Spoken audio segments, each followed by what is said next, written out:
രാമേന്ദ്രൻ കഴിഞ്ഞ ദിവസം പ്രധാനമന്ത്രി നമ്മുടെ മുഖ്യമന്ത്രിയെ രൂക്ഷമായ ഭാഷയിൽ വിമർശിച്ചു. അതിന് ഒരു തക്കതായ മറുപടി നമ്മൾ ഇന്ന് എങ്കിലും ഉണ്ടാകുമെന്ന് പ്രതീക്ഷിച്ചു. ഇന്നലെ തന്നെ മുഖ്യമന്ത്രിയിൽ നിന്ന് വളരെ സോഫ്റ്റായിട്ടുള്ളൊരു മറുപടിയാണ് വന്നത്. ഇന്ന് തൃശ്ശൂരിൽ അദ്ദേഹം പത്രസമ്മേളനം നടത്തി. എന്നിട്ടും ഡയറക്റ്റായിട്ട് പ്രൈം മിനിസ്റ്റർക്ക് ഒരു ഉത്തരം വന്നില്ല. പ്രൈം മിനിസ്റ്റർ അദ്ദേഹം നുണ പറയുന്നു, മുഖ്യമന്ത്രി നുണ പറയുന്നു എന്നാണ് പറഞ്ഞത്. ഇന്ന് അദ്ദേഹം അതിന് പറഞ്ഞത് മാരീച വേഷം കെട്ടി മോഹിപ്പിക്കാൻ വരണ്ട, അത് ഇവിടെ നടക്കില്ല എന്നാണ്. എന്നിട്ട് അദ്ദേഹം താഴേക്ക് ചെറിയ മറ്റു കാര്യങ്ങളും ശ്രീനാരായണ ഗുരുവിനെക്കുറിച്ച് പ്രസംഗിച്ചതൊക്കെ നന്നായി എന്നൊക്കെ പ്രൈം മിനിസ്റ്റർ പ്രശംസിച്ചു. അപ്പോൾ ആകെ ഉത്തരം വന്നത് മാരീച വേഷം കെട്ടി മോഹിപ്പിക്കാൻ വന്നാൽ അതിവിടെ വിജയിക്കില്ല എന്നാണ്. രാമായണത്തിൽ നിന്ന് ഒരു അനക്ഡോട്ട് ഉദ്ധരിച്ചുകൊണ്ട് അദ്ദേഹം മറുപടി പറഞ്ഞു. അപ്പോൾ രാമായണം ഒക്കെ വായിച്ചത് ശീലമുള്ള ആളാണ് താൻ എന്ന് മുഖ്യമന്ത്രി. കമ്മ്യൂണിസ്റ്റ് തിയറി മാത്രമല്ല അദ്ദേഹത്തിന് വശം, എഴുത്തച്ഛൻ രാമായണവും അറിയാം എന്ന തരത്തിൽ അദ്ദേഹം മറുപടി പറയുകയായിരുന്നു. ഇത് പ്രഭാവർമ്മയുടെ അറിവാണോ മുഖ്യമന്ത്രിയുടെ സ്വന്തം അറിവാണോ എന്നുള്ളതിരിക്കട്ടെ, ഏതായാലും പറഞ്ഞത് മുഖ്യമന്ത്രിയാണ്. ഇപ്പോൾ നുണയ എന്ന് വിളിച്ചാൽ അതിന് മറുപടി പറയാതെ തിരിച്ച് നിങ്ങളുടെ വേഷം കെട്ട് വേണ്ട എന്ന് മാത്രം പറയുന്നതിൻ്റെ യുക്തി എന്താണ്? തിരിച്ച് മാരീജനായി വേഷം കെട്ടി വന്ന് സീതയെ അപകരിച്ചു കൊണ്ടുപോകാൻ ശ്രമിക്കണ്ട, അത് വിജയിക്കില്ല. ഈ പിണറായി വിജയൻ അറിഞ്ഞുകൊണ്ട് പറഞ്ഞാണെങ്കിൽ അദ്ദേഹം ഉദ്ദേശിച്ച സീത ആരാണ്? എന്താണ്, ജനങ്ങളുടെ മാൻഡേറ്റ് ആണോ അതോ കേരളത്തിലെ 20 സീറ്റാണോ? എന്തിനെക്കുറിച്ചായിരിക്കും സത്യത്തിൽ ആ ഉപമ എനിക്ക് മനസ്സിലായിട്ടില്ല. കാരണം ഇത് ഈ പ്രാണപ്രതിഷ്ഠ നടത്തിയ ശേഷം അയോധ്യയിൽ ഈ രാമനെ പറ്റി ധാരാളം നരേന്ദ്രമോദി പറഞ്ഞിട്ടുണ്ട്. വീണ്ടും ചില റാലികളിൽ അദ്ദേഹം ഈ രാമൻ്റെ കാര്യമൊക്കെ പറയുന്നുണ്ട്. തൃപ്രയാറിലെ രാമനെ പറ്റിയൊക്കെ തൃശ്ശൂരിലും പറഞ്ഞു. എന്നാൽ പിന്നെ രാമായണത്തിൽ നിന്ന് ചില സമയത്ത് നമ്മൾ ചില ആളുകളോട് ഈ പ്രസംഗകർ പ്രസംഗം തന്നെ ചിലപ്പോൾ നേരത്തെ ചർച്ച ചെയ്യുമല്ലോ. അപ്പോൾ നമുക്ക് രാമായണം വെച്ചിട്ടൊരു മറുപടി കൊടുത്താലോ എന്ന് അദ്ദേഹം കൺസൾട്ട് ചെയ്തിട്ടുണ്ടാവും അദ്ദേഹത്തിൻ്റെ ഉപദേഷ്ടാക്കളെ. പെട്ടെന്ന് ആ ഉപദേഷ്ടാവിന് തോന്നിയത് രാവണൻ മാരീച വേഷം കെട്ടി എന്നുള്ളടത്തായിരിക്കും. അപ്പോൾ ആ ഉപമയിൽ വെച്ച് ഉദ്ദേശിച്ചിട്ടുള്ള ചിലപ്പോൾ രാവണൻ്റെ സ്ഥാനത്താണ് മോദി എന്ന് പറയുന്നത് എന്നുള്ളതായിരിക്കാം, രാക്ഷസ രാജാവ്. അതെ. പക്ഷേ ഈ സീത എന്ന് പറയുന്നൊന്നും അവിടെ ഒക്കുന്നില്ല. കാരണം അത് വോട്ടിനൊന്നും സീതയുടെ ഉപമ ശരിയാവില്ലല്ലോ. ജനഹിതം, കേരളത്തിലെ ജനങ്ങളുടെ സമ്മതി നേടാമെന്നതായി. അതെ, അതൊക്കെയാണെങ്കിലും സീതയോട് ഉപമിക്കുക എന്നൊക്കെ പറഞ്ഞാൽ അത് ധർമ്മം എന്നുള്ള നിലയ്ക്ക് പോലും അത് ശരിയായിട്ട് വരില്ല, ചേരുന്നില്ല. പിന്നെ മൊത്തത്തിൽ പ്രതികരണം രൂക്ഷമായിട്ടൊരു മറ്റേ കൈകൾ ശുദ്ധമായിരുന്ന പിണറായി വിജയനെ ഞാൻ ധാരാളം കണ്ടിട്ടുണ്ട്.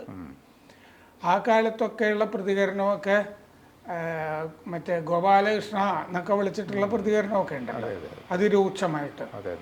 അത്തരം പ്രതികരണങ്ങളൊന്നും നമ്മൾ എപ്പോഴാന്ന് വെച്ചാൽ പുതുപ്പള്ളി ഉപതെരഞ്ഞെടുപ്പ് കാലം മുതൽ പ്രതികരണങ്ങളൊക്കെ വളരെ ദുർബലമാണ്. ക്ഷീണിതനായ ഒരു പിണറായി വിജയനെയാണ് ഈ പ്രതികരണത്തിലൂടെ നമ്മൾ കാണുന്നത്, നമ്മൾ കണ്ടുകൊണ്ടിരിക്കുന്നത്. അദ്ദേഹത്തിൻ്റെ ശബ്ദത്തിന് പഴയ മിന്നൽ പിണർ ഇല്ല, മിന്നൽ പിണറില്ല, ഊർജമില്ല, തേജസ് ഇല്ല.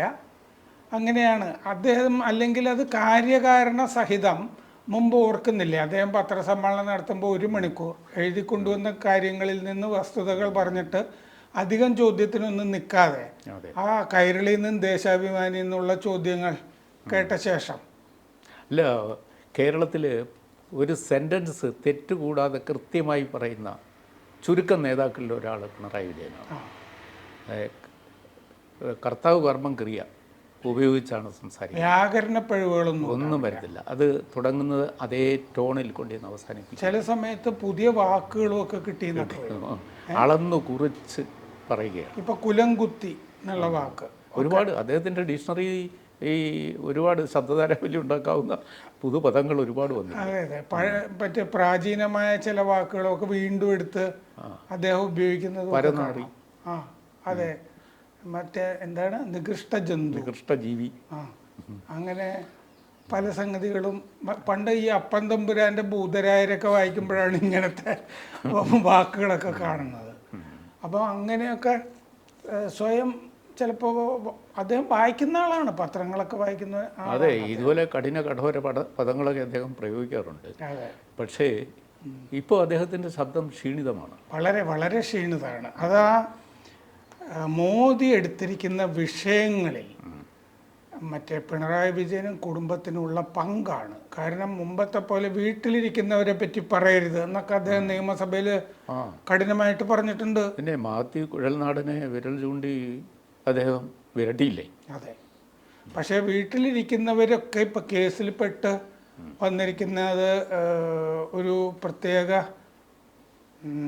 ദശാസന്ധിയിൽ പിണറായി വിജയനെ കൊണ്ടെത്തിച്ചിരിക്കുന്നു എന്ന് വേണം കരുതാൻ. കാരണം ആ എക്സാലോജിക്കിൻ്റെ കേസ് ഒരു നിർണായക ഘട്ടത്തിലേക്ക് കടന്നിരിക്കുന്നു എന്ന് വേണം 24 മണിക്കൂർ വിശ്രമമില്ലാതെ കരിമണൽ കർത്തായുടെ കമ്പനിയിൽ നിന്നുള്ളവരെ ചോദ്യം ചെയ്തതിൽ നിന്ന് മനസ്സിലാകുന്നത്.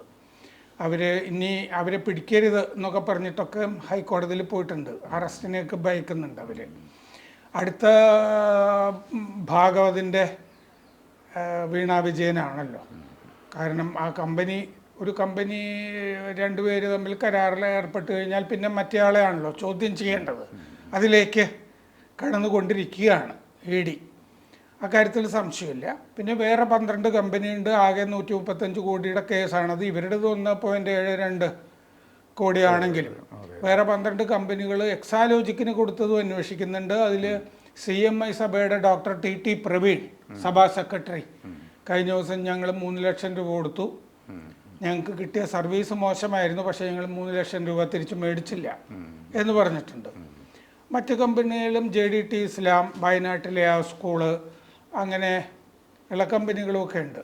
അപ്പോൾ ആ അന്വേഷണത്തിലേക്ക് കൃത്യമായിട്ട് പോകുന്നുണ്ട് എന്നുള്ളതൊക്കെ നമ്മളെക്കാൾ കൂടുതൽ രക്ഷകർത്താവിന് അറിയാം. അതിനും പുറമെയാണ് ഈ കരുവന്നൂർ ബാങ്ക് എന്ന് പറഞ്ഞ ഒരു കേസ് അല്ലാതെ തൃശ്ശൂരിലെ പ്രസംഗത്തിൽ 1 ലക്ഷം കോടി രൂപയുടെ അഴിമതി കേരളത്തിലെ സഹകരണ ബാങ്കുകളിൽ നടന്നതായി മോദി പറയുകയുണ്ടായി. സഹകരണ ബാങ്കുകളൊക്കെ ഭൂരിപക്ഷവും CPMൻ്റെ നിയന്ത്രണത്തിലാണല്ലോ. അപ്പോൾ കൂടുതൽ ബാങ്കുകളിലേക്കും അന്വേഷണം നീളുന്നു. ആ അന്വേഷണങ്ങളൊക്കെ പാർട്ടിയെ ബാധിക്കുകയും ചെയ്യും, അക്കാര്യത്തിലൊന്നും സംശയമില്ല. ഈ ബാങ്കിൽ ഇത്രയും മറ്റേ അക്കൗണ്ടുകൾ പാർട്ടിക്കുണ്ട് എന്ന് കണ്ടെത്തിയിട്ടുണ്ട്. അതിൻ്റെ കണക്ക് ഇൻകം ടാക്സിനോ തെരഞ്ഞെടുപ്പ് കമ്മീഷനോ അല്ല, ഈ സഹകരണ സൊസൈറ്റികളും സഹകരണ ബാങ്കുകളും കേരളത്തിൽ ഗുരുതരമായ ബിസിനസ് പ്രതിസന്ധി നേരിടുന്നുണ്ട് ഈ വിവാദങ്ങൾ കാരണം നിക്ഷേപകർ പലരും പിൻവാങ്ങി. അവരുടെ ദീർഘകാല നിക്ഷേപങ്ങളൊക്കെ ഷോർട്ട് ചെയ്തിട്ട് നിക്ഷേപം പിൻവലിച്ചു പോയി. അപ്പോൾ ബാങ്കുകൾക്ക് പലതിനും പിന്നെ പ്രവർത്തനം മുന്നോട്ട് കൊണ്ടുപോകാൻ പറ്റാത്ത ക്ഷീണിതാവസ്ഥയിലാണ്. എനിക്ക് അക്കൗണ്ടുള്ള ഒരു ബാങ്കിൽ ഞാൻ പോകുമ്പം ഒരു 2 വർഷം മുമ്പ് വരെ കണ്ടിരുന്ന തിരക്കൊന്നും ഇപ്പോൾ ഇല്ല. തിരക്കില്ല, അത് വാസ്തവമാണ്. അവിടെ കാറ് പാർക്ക് ചെയ്യാൻ പറ്റാത്ത തരത്തിൽ ജനങ്ങൾ വരുമായിരുന്നു. ഇപ്പോൾ ഒരു പ്രശ്നമില്ല, ജീവനക്കാരൊക്കെ വെറുതെ ഇരിക്കുകയാണ്. ആ ബാങ്കിൽ തന്നെ ആയിരിക്കും എനിക്കും അക്കൗണ്ട് ഉള്ളത്, ഞാനും അവിടെ തിരക്കൊന്നും കാണുന്നില്ല. അത് ശ്രദ്ധിച്ചിരുന്നു അല്ലേ? അതെ അതെ അതെ. അപ്പോൾ ഈ സ്ഥിതി കേരളത്തിൽ പൊതുസ്ഥിതിയായിരിക്കാം. അത് നിൽക്കട്ടെ. പിണറായി വിജയന് കഴിഞ്ഞ ദിവസം തൃശ്ശൂരിൽ മോഡിക്ക് മറുപടി പറയുമെന്ന് പ്രതീക്ഷിച്ച പത്രസമ്മേളനം നടത്തി. അദ്ദേഹം ആകെ പറഞ്ഞത് ED ഉപയോഗിച്ച് ഞങ്ങളുടെ പാർട്ടി അക്കൗണ്ടുകളൊക്കെ മരവിപ്പിക്കുന്നു. ഇങ്ങനെയൊന്നും ചെയ്താലും സുരേഷ് ഗോപി തൃശ്ശൂരിൽ ജയിക്കാൻ പോകുന്നില്ല. സുരേഷ് ഗോപി എന്നല്ല, BJPയുടെ പേരിൽ കേരളത്തിൽ മത്സരിക്കുന്ന 20 സീറ്റിലും അവർ 3-ാം സ്ഥാനത്തേക്ക് പോകും എന്ന് പറയുകയായിരുന്നു ചെയ്തത്. ആ സമ്മേളനത്തിൽ പത്രപ്രവർത്തകർ ഇതിലൊരാൾ ചോദിച്ചു മാസപ്പടിയെ പറ്റി. പെട്ടെന്ന് അദ്ദേഹം അബ്രപ്റ്റായിട്ട് മൈക്ക് ഓഫാക്കി ഇട്ട് നിങ്ങൾക്ക് മൈക്കിനെ പറ്റി വാർത്ത എഴുതാമെന്നുള്ള സൂചിപ്പിച്ചുകൊണ്ട് എണിക്കുകയും ചെയ്തു. അത് അപ്പോഴും ഡയറക്റ്റായിട്ട് പ്രധാനമന്ത്രിക്ക് ഒരു മറുപടി വന്നില്ല. എന്താണെന്ന് വെച്ചാൽ ഈ EDയെ രാഷ്ട്രീയമായിട്ട് ഇവർ ഉപയോഗിക്കുകയാണ് എന്നാണല്ലോ കേജ്രിവാളിൻ്റെ അറസ്റ്റിനെ സംബന്ധിച്ചും ഇവർ പറഞ്ഞുകൊണ്ടിരുന്നത്.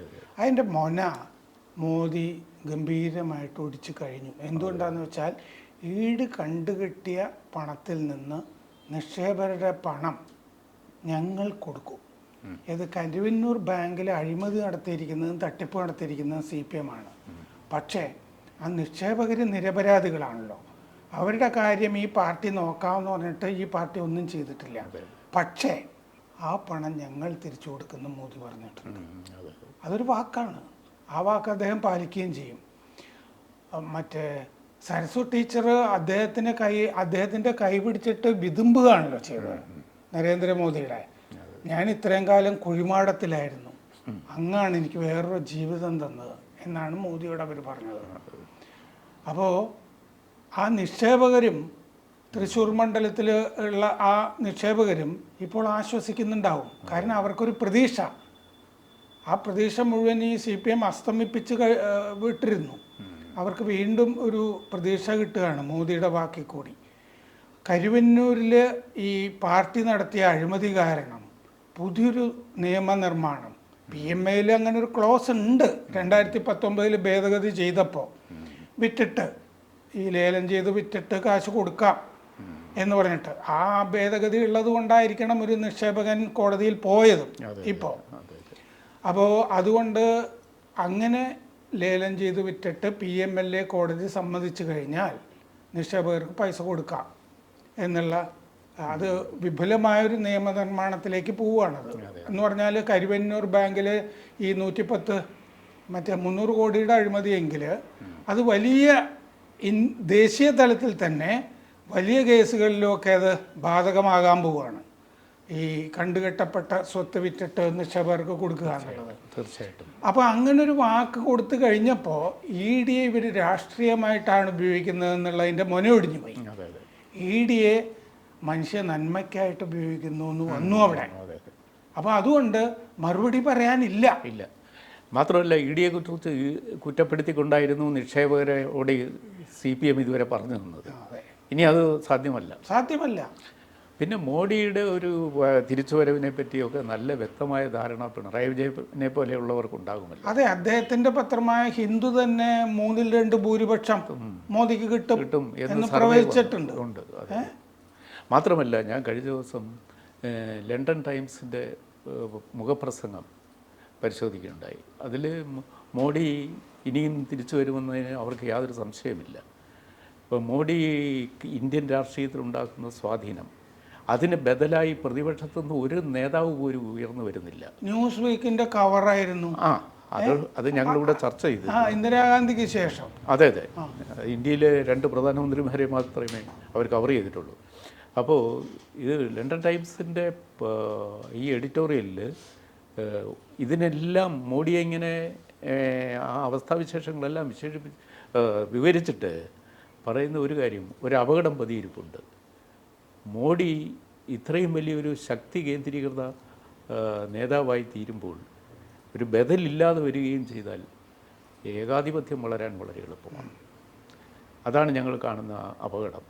മാത്രമല്ല ഡൽഹി മുഖ്യമന്ത്രി ജയിലിൽ കിടക്കുന്നു, വേറെ ഒരു മുഖ്യമന്ത്രിയും അകത്ത് കിടക്കുന്നു. അവിടെ പ്രതിപക്ഷ ശബ്ദങ്ങളെല്ലാം ഇല്ലാതെയാകുക. പിന്നെ പ്രധാന പ്രതിപക്ഷ പാർട്ടിയായ കോൺഗ്രസിൻ്റെ പ്രവർത്തന ഫണ്ട് മരവിപ്പിച്ചിരിക്കുന്നു.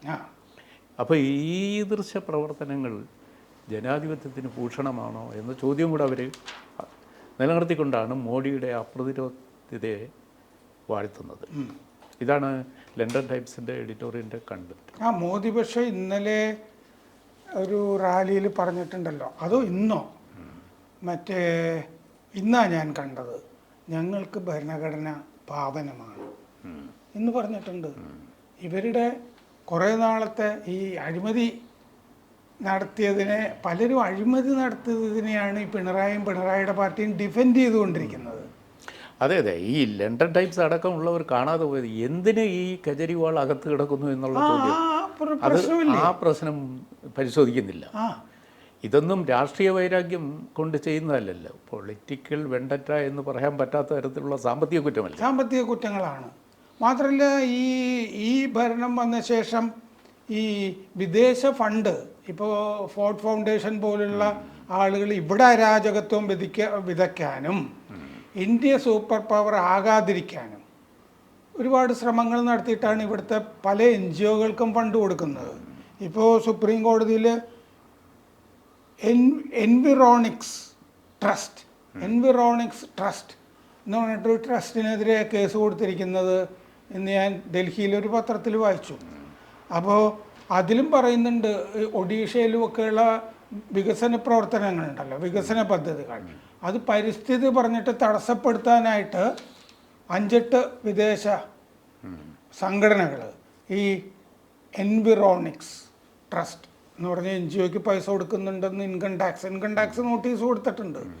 ഇങ്ങനെ ബോൾഡായ ഒരുപാട് നടപടികൾ കേന്ദ്ര സർക്കാർ സ്വീകരിക്കുന്നുണ്ട്. ഇതുപോലത്തെ ചില ക്രിസ്ത്യൻ NGOs ഒക്കെ ഉണ്ട്, ന്യൂനപക്ഷങ്ങളുടെ അവകാശമൊക്കെ പറഞ്ഞിട്ട് ഇവർ ഈ പ്രൊട്ടസ്റ്റേഴ്സിന് മാസം ഈ എൻവിറോണിക്സ് 1500 രൂപ വെച്ചൊരു പ്രകടനത്തിന് വന്ന പ്രൊട്ടസ്റ്റേഴ്സിന് ബാങ്ക് വഴി പണം കൊടുത്തത് ഇൻകം ടാക്സ് കണ്ടെത്തിയിട്ടുണ്ട്. അപ്പം ഇങ്ങനെ ഈ ശമ്പളക്കാരായ സമരക്കാർ കൂലിപ്പട്ടാളം പ്രതിഷേധക്കാര്, ഇങ്ങനെയാണ് അവിടെ ഫാർമേഴ്സ് പ്രൊട്ടസ്റ്റിലൊക്കെ ആളുകളൊക്കെ വരുന്നത്. അത് പഞ്ചാബിൽ അങ്ങനെയാണ് ചെയ്തതെന്നാണ്. അതെ, അങ്ങനെയൊക്കെ ആണ് വരുന്നത്. അപ്പോൾ അങ്ങനെ വളരെ ധീരമായി ഈ അഴിമതിക്കാരായ രാഷ്ട്രീയക്കാരോടും കോംപ്രമൈസ് ഇല്ല, അവരെയും കൈകാര്യം ചെയ്യുന്നു, ഈ സംഘടനകളെയൊക്കെ കൈകാര്യം ചെയ്യുന്നു. ഇത് ചെയ്യുന്നത് കൃത്യമായ ഇൻ്റലിജൻസ്, വലിയ പാളിച്ചകളൊന്നും ഈ കഴിഞ്ഞ മോഡിയുടെ നീക്കങ്ങളെയും അദ്ദേഹത്തിൻ്റെ വ്യക്തിത്വത്തെയും